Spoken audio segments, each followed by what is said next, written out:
Je vois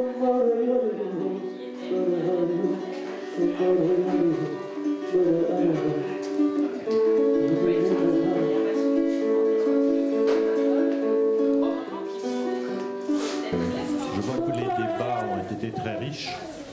Et vous voyez, c'est ça qui est embêtant, quand on donne la parole au peuple, il veut la garder. Et donc c'est très difficile de la limiter après. Hein, c'est pour ça que c'est dangereux de donner la parole au peuple. Bien. Et vous avez pu remarquer que quand il s'agit de parler dans un petit groupe, eh bien vous avez beaucoup plus de facilité à le faire que quand c'est dans une assemblée même de cette taille-là. Donc effectivement, on verra qu'il y a des conditions qui permettent la liberté d'expression et de la prise de parole. Je vais essayer de reprendre des choses que j'ai entendues là, que j'ai pu lire, mais vu la quantité de post-it, je pense que vous pourrez me pardonner de ne pas faire une restitution exhaustive, et je vais essayer de plus retracer des grandes lignes dans ce que j'ai pu percevoir comme ça très rapidement. Mais avant de commencer, peut-être dire que tout ça, toutes ces histoires-là dont on parle, c'est parti d'une problématique qui est bien française, qui est qu'on confond l'humour et l'ironie. Rire, on peut rire en faisant de l'humour, mais on peut rire en faisant de l'ironie. Et quand on fait de l'ironie, on blesse les gens. L'ironie, c'est la forme blessante et même violente de l'humour. Et je crois que ça, on a de la peine à le distinguer en France. Mais pourquoi? Ça fait partie de notre culture. C'est en se moquant du roi que petit à petit les républicains ont pu prendre la place des aristocrates, etc. Vous voyez, ça fait partie de notre histoire. C'est en se moquant avec ce qu'on appelait des libelles, je crois, autrefois, qui circulaient sous le manteau, qu'on se moquait des puissants. Et c'est resté, c'est devenu comme un peu une marque de fabrique de la République, qu'on peut se moquer des puissants, mais à partir du moment où on peut se moquer des puissants, on peut se moquer de tout le monde. Et donc ça, c'est vraiment quelque chose qui est, je crois, assez spécifique de la culture française, confondre l'humour et l'ironie. Ce qui m'a frappé, enfin non, en même temps, ça m'a conforté plutôt dans ce que je pensais, c'est que, à la première question, est-ce qu'on peut rire de tout? C'est passionnant de voir que dans vos petits mots de papier, toutes les personnes qui disent non, eh bien, non parce que ça peut blesser et ça peut heurter. Voilà, ça c'est ce qui revient très souvent. Mais c'est pas seulement ce dont on ne peut pas rire, c'est pas seulement, vous le dites bien, pas seulement la religion, c'est le handicap, la couleur de peau, la maladie, etc. C'est-à-dire que finalement, tout ce qui fait la différence, on ne peut pas en rire dans la mesure où ça peut blesser ou heurter les personnes différentes. Et là, il y a une ou deux personnes qui nomment le thème de la domination. Ce sont les dominants qui se moquent et qui blessent. Ce qui est intéressant, c'est de voir que la plupart des expressions qui concernent la réponse « oui », on peut rire de tout, il y a tout de suite « mais à condition de ne pas blesser », à condition de respecter. Donc vous voyez, c'est exactement la même chose. On peut être d'accord ou pas d'accord, mais c'est pour les mêmes raisons. C'est-à-dire que ce qui compte derrière, c'est le respect des personnes.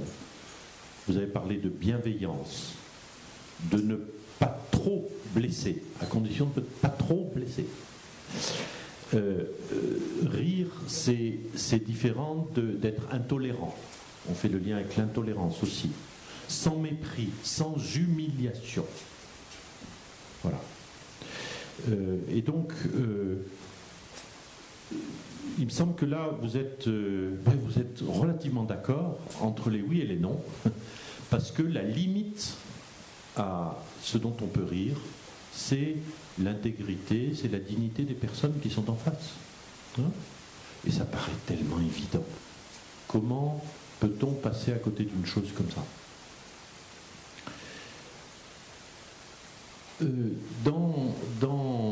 dans les témoignages qu'il y a eu avant aussi, si vous vous souvenez, il n'était pas question de rire, mais de qu'est-ce qui fait qu'on se sent bien ou mal. Et il y a une personne qui dit, moi, c'est quand les professeurs pour qui je fais le ménage ne me disent pas bonjour. Donc là, c'est une manifestation évidente de rejet.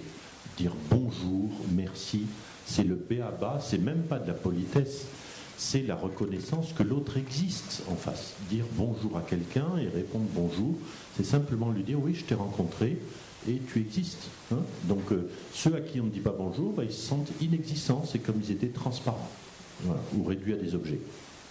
Et puis, il y a une autre personne qui dit on peut se moquer, mais pas devant moi. Voilà.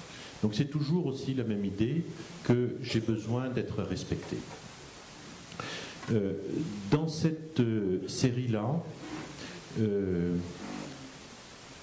j'ai été amené à réfléchir aussi autour de Charlie et des autres attentats, Charlie d'abord, en travaillant sur cette notion d'ironie et de moquerie. Et j'ai eu, peu de temps après Charlie, un long débat avec des amis là-dessus, et je leur disais, parce que je contestais le droit à l'ironie et à la moquerie. Et il y a un ami qui me disait, oui, mais moi, heureusement qu'on s'est moqué de moi à certains moments, c'est ce qui m'a fait devenir ce que je suis devenu, etc. Ouais, il ne sait pas ce qu'il serait devenu si on n'était pas moqué de lui, mais bon. Et finalement, en milieu de nuit, cette personne a fini par reconnaître qu'effectivement, quand on a été blessé soi-même, petit enfant, par les remarques ironiques des parents, des enseignants, eh bien, forcément, on croit que ça nous a rendus plus forts, ça nous a peut-être rendus insensibles, mais ça ne nous a pas rendus meilleurs. Et qu'en fait, ceux qui blessent comme ça en étant ironiques sont des grands blessés eux-mêmes. Ils essayent de faire, si vous voulez, un enfant qui a été battu toute sa vie et qui croit que ses parents l'aimaient, eh bien, il va battre ses enfants parce qu'en disant c'est comme ça qu'on aime. Hein, nous sommes dans la reproduction. Et utiliser l'ironie qu'on croit être de l'humour sans se rendre compte qu'on peut blesser les autres, c'est reproduire des blessures, etc. Je me souviens de Cabu, et ça c'était au moment des caricatures, je me souviens Cabu, que j'admire et je respecte pour des tas de graphismes et tout ça par ailleurs, mais il avait dit, et ça avait été reproduit dans le monde, pour moi la religion c'est débile. Je me suis dit, eh bien voilà encore un enfant de cœur qui a souffert terriblement de sa jeunesse. Oui, parce qu'en arriver à porter un jugement comme ça sur les choix des autres, eh bien c'est qu'on a beaucoup souffert soi-même. C'est qu'on n'a pas pu soi-même se défendre et résister à ça. Et on pourrait le dire de plein de choses. Moi je le dis dans mes formations, je commence toutes mes formations par là, en disant il n'y aura pas de jugement porté sur les uns et sur les autres, et je m'en porte garant. Parce que dès l'instant où il y a le risque d'être jugé dans son expression, eh bien la plupart des gens ferment leur bec, ne parlent plus. Et c'est ce que j'ai retrouvé affiché là. Oui, mais j'ai peur du jugement des autres. Donc, que ce soit pour rire ou pour parler, nous avons besoin d'être en sécurité, et nous avons besoin que notre intimité, alors ça a été évoqué, il y a quelque chose, et notamment autour de la religion, mais pas seulement, quelque chose autour de l'intimité de la personne qui est fragile. Toutes nos intimités sont fragiles, et donc aussi bien en étant attaqué dans son intimité, comme la religion, mais ça peut être aussi ses choix sexuels, par exemple, hein. Ça peut être ses choix ou ses orientations, on va dire, le fait d'être marié ou pas marié, etc. Tout ça peut nous blesser si nous nous sentons jugés. Mais je crois que de la même façon, les personnes qui blessent sont précisément des personnes qui sont blessées dans leur intimité. Ils charrient des grosses blessures et c'est pour ça qu'ils continuent à blesser. Voilà. Alors, nous pouvons aussi avoir de la compassion pour les blessants et bien sûr pour les blessés. Et là, la question, c'est, mais que dit la loi là-dessus? Que dit la loi? Parce que c'est la loi qui devrait nous permettre de réguler tout ça. Ben, la loi est floue. Elle est floue. La loi interdit l'injure et la diffamation en public et en privé. Vous voyez? Mais ce n'est pas 1% du budget de la nation qu'il faudrait consacrer pour la justice. C'est 10 ou 15%, tellement il y aurait de plaintes portées si on donnait suite à toutes les injures et toutes les diffamations qu'il y a tous les jours. Hein, voilà. Si vous allez porter plainte pour injures dans la vie privée et dans la vie publique, on va vous renvoyer en disant on n'a pas le temps. Bon. Après, avant on appelait ça une main courante et aujourd'hui on ne le prend même plus. Donc il y a autour de ce rire et de cette moquerie, il y a ce qui blesse, qui nous touche, et donc ça atteint nos sentiments. Voilà. Et puis ce qui est évoqué aussi, ce qui a été évoqué dans les paroles de la première, les dizaines de paroles, c'est que, en fait, derrière tout ça, il y a un grand débat sur les valeurs. Le mot valeur est apparu. Le mot, alors je retiens en particulier la notion de liberté, puisque c'était la question qu'on vous avait posée. On a souvent une définition négative de la liberté. La liberté s'arrête, ma liberté s'arrête où commence celle des autres. Ça, on va dire que c'est peut-être une définition juridique. Mais il y en a d'autres qui disent non, tant que d'autres personnes ne sont pas libres, je ne suis pas libre moi non plus. Et donc, vous voyez, derrière cette notion de liberté, il y a une notion de fraternité et de solidarité. Une personne dit ce n'était pas le moment. Et ce n'était pas dans l'intérêt du vivre ensemble. Qu'est-ce que c'est le vivre ensemble? Eh bien, c'est la fraternité, tout simplement. Et ça, on l'a... Alors, je vais en dire 2 mots après. Et puis, il y a une personne qui dit ceux qui marchent pour leur dignité. On touche à ce qui est important pour eux. La dignité aussi, c'est une valeur fondamentale. Mais celle-là, elle n'est pas inscrite au fronton de nos mairies. Par contre, elle est inscrite, c'est la première valeur qui est nommée dans la Déclaration universelle des droits de l'homme, la dignité. Et ces valeurs-là, dont on vient de parler, mais il y en a plein d'autres, elles sont l'équivalent, elles touchent et elles protègent des symboles. Il y a une personne qui dit le prophète, pour les uns, c'est un symbole. Et on ne s'attaque pas au symbole. Bien évidemment. Qu'est-ce qui se passe en France quand des jeunes brûlent le drapeau français ou refusent de chanter la Marseillaise? C'est pareil. C'est pareil. On dit vous n'avez pas le droit de vous attaquer au symbole. Vous voyez ? Sauf que pour les uns, on s'attaque au prophète, c'est-à-dire à une personne religieuse, mais dans un pays laïque, on a remplacé le sacré religieux par le sacré laïque, le sacré de l'État. Et ça revient au même. On a sacralisé la nation. On a sacralisé la nation qui a pris la place des religions d'autrefois. Alors, derrière tout ça, il y a une question de fond. C'est la question de notre rapport à la laïcité, ce qu'on appelle la laïcité, c'est-à-dire la séparation de l'État et des religions. Mais c'est quelque chose qui est commun dans énormément de pays, cette séparation. Sauf qu'en France, ça a été une bataille tellement rude qu'on est arrivé à des blocages culturels terribles. Parce qu'il y avait une église catholique hégémonique qui s'est battue pendant des siècles pour garder son hégémonie sur le politique, et puis un jour ça s'est renversé, et puis voilà, on a fini par faire la paix entre les églises et l'État en décrétant cette séparation qui est effectivement une conquête importante, mais il faut reconnaître qu'il n'y a qu'en France que c'est arrivé comme ça. Dans plein d'autres pays, l'État et les religions sont séparés, les religions ne dominent pas l'État, mais on n'en fait pas une guerre. On n'en a pas fait une guerre. Donc ça, c'est lié à notre culture française. Et on ne va pas le relativiser. C'est pas parce que c'est lié à notre culture et seulement à notre culture que c'est pas bon. Sauf que les Français croient que ça doit être universel et comme ça partout. Voilà.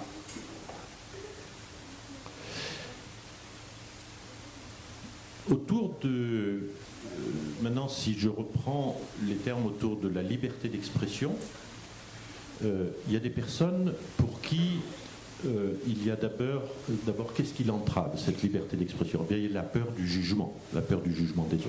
Hein.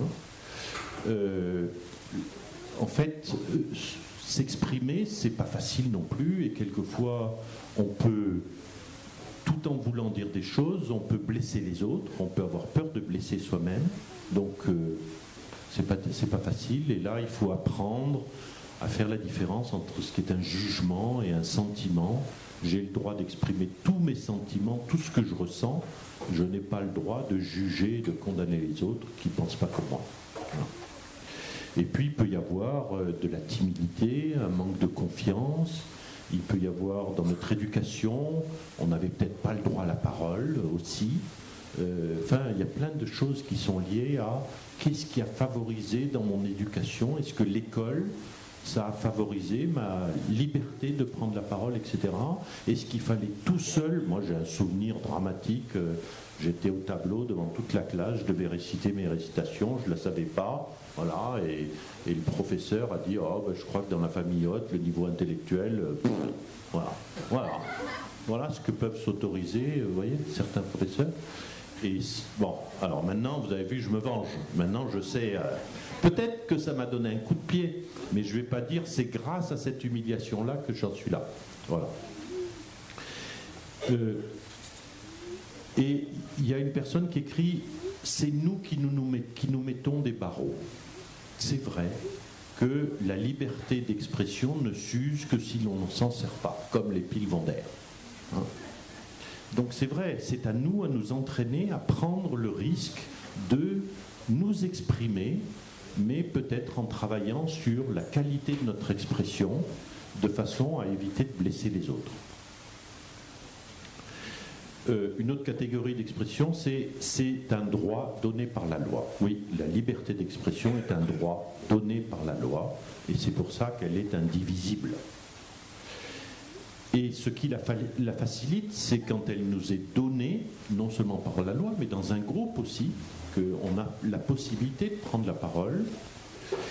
C'est quand on a créé l'ambiance pour pouvoir la prendre, et vous voyez là, vous aviez des petits groupes de 6, maximum c'est 8 personnes, après 8 c'est beaucoup plus difficile de prendre la parole, et même peut-être que dans certains groupes, il y en a qui l'ont prise beaucoup plus que d'autres, mais vous aviez des personnes facilitatrices qui étaient là pour veiller à ce que tout le monde au moins prenne la parole une fois, et c'est vraiment très important.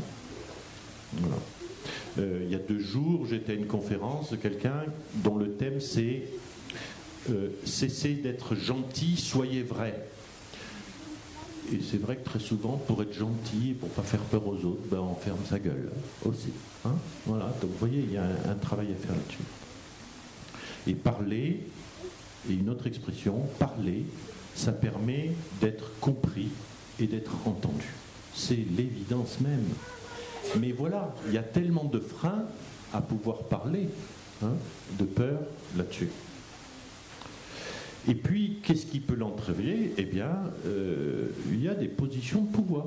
C'est clair. Il y en a qui ont plus le droit, on est tous égaux, mais il y en a qui sont plus égaux que les autres dans la liberté d'exprimer. Hein, c'est vrai. Il y a des paroles majoritaires, il y a des paroles, on a dit, il y a des paroles politiquement correctes. On peut avoir peur de représailles, il y en a eu, c'est souvent aussi beaucoup des peurs, ça dépend. Moi, mon métier, c'est, par exemple, quand un salarié me dit je voudrais obtenir ça de la part de mon patron, mais j'ai peur que, et tout ça, je dis on va travailler sur les peurs, et on va voir comment tu peux l'exprimer de façon à ce que ça ne remette pas ta loyauté à son égard, mais qu'en même temps, tu puisses exprimer ton désir. Et puis, lui, et je lui dis, tu as d'autant plus de chances qu'il réponde favorablement que tu ne vas pas le critiquer, lui dire ce qu'il a à faire, ni faire la gueule s'il ne va pas dans le sens que tu veux. Voilà, c'est un travail. Respecter la hiérarchie, ça fait partie de nos systèmes de valeurs, etc. Et donc, ceci dit, je peux arriver à convaincre l'autre, à le toucher par ma situation si je parle de moi au lieu de parler sur lui. Donc, la liberté d'expression, c'est un grand principe. Mais voilà, c'est difficile à mettre en œuvre, c'est difficile à défendre, c'est difficile à provoquer, à susciter, à favoriser. Et c'est un travail, un grand travail d'éducation populaire, d'éducation dans la famille déjà. Oui. Je me rappelle un jour, mon fils revient de l'école, il avait 5 ans, il me dit « Papa, t'es con !» Je lui dis « Non, je suis désolé, tu ne me parles pas comme ça, parce que moi je ne te parle pas comme ça. Par contre, j'entends que tu es en colère, alors ta colère m'intéresse. » Il me dit « Oui, tu m'avais promis que tu jouerais avec moi, tu m'avais promis que tu m'achèterais ça. » Je lui dis « Bon, peut-être, j'ai promis tout ça, mais on va jouer ensemble, d'accord, etc. » Et si je lui avais filé une baffe en disant « On ne parle pas comme ça à son père », ben à 15 ans, il aurait claqué à la porte en disant « T'es vraiment un con. » Voilà. Donc, par-delà ce que chacun de nous peut entendre ou pas de la part de son enfant, mais en fait, il disait t'es con, tout simplement parce que quand il a vu que des gens étaient en colère, c'est comme ça qu'il s'exprimait. Un enfant imite. Et probablement qu'il l'a entendu chez nous, pas seulement à l'école. Hein, voilà. Donc c'est à nous à éduquer nos enfants à s'exprimer à partir d'eux-mêmes et pas en parlant sur l'autre. Et pour terminer, c'est un peu prétendue synthèse, je crois que ce qui a été un détonateur dans l'affaire de Charlie, c'est que nous avons mis, en tout cas un certain nombre de personnes, ont dit la liberté d'expression est une et indivisible, et donc, voilà, la liberté d'expression, ça nous permet de tout dire, etc. Donc on a fait de la liberté, et d'expression notamment en France, mais pas seulement, parce qu'il y a eu la révolution, la liberté à côté de l'égalité, de la fraternité, ça fait partie de notre bien, on appelle ça les valeurs républicaines. Bon, je doute que l'expression soit heureuse, mais peu importe. Donc en France, on dit oui, la liberté, c'est une valeur absolue, elle est indivisible. Et puis quand on regarde ce que font les Américains avec la liberté, le droit de porter des armes, dire à nous, la liberté, c'est porter des armes. Les Français disent, ils sont fous, ces Américains. Hein, comme les Romains. Et bien c'est pareil, en fait, on fait pareil. Sauf qu'on ne la place pas au même endroit. Mais on fait aussi de la liberté une valeur absolue, c'est-à-dire en fait une idéologie. Et c'est au nom de cette liberté que même la République est allée envahir les colonies, a fait la guerre, etc. Hein, tout ça au nom de la liberté, de l'égalité, de la fraternité. Voilà. Il faut aussi le reconnaître, ça.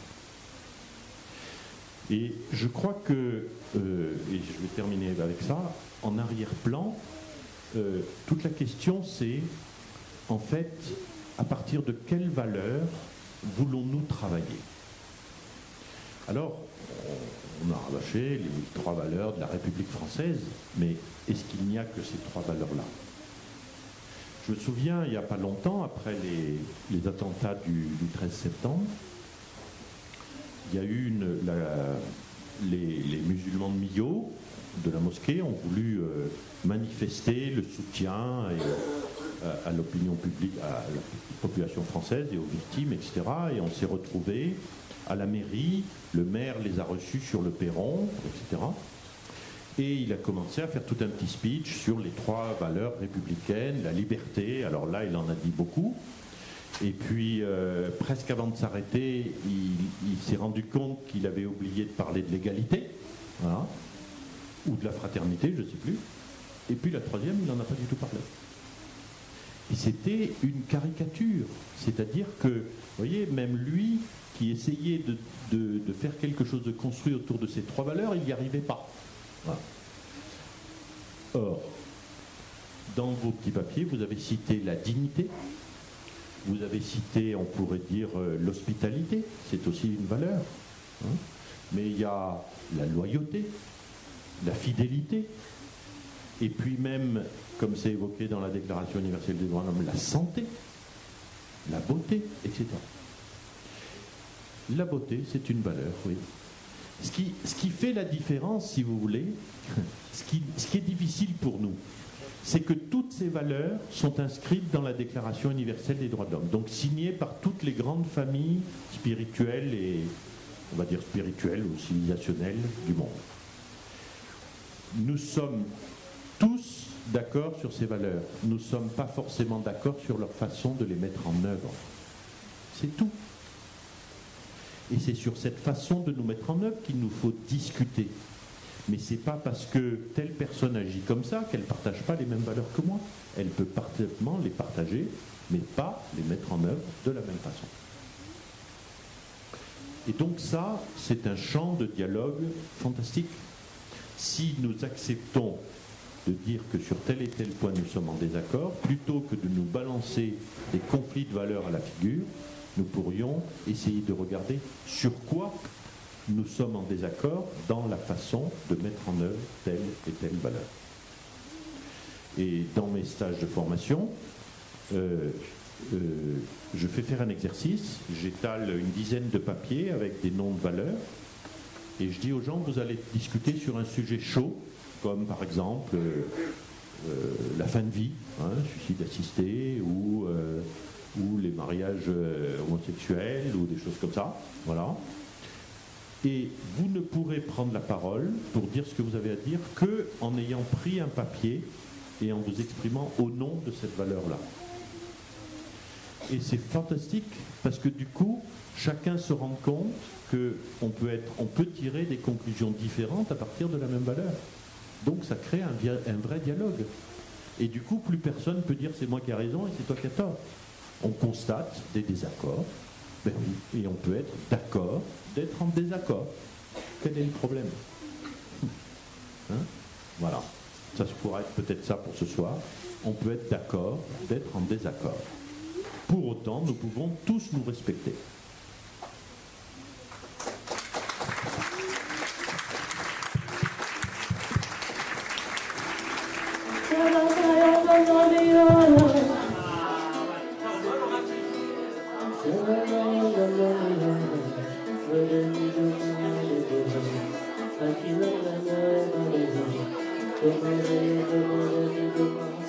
Thank you.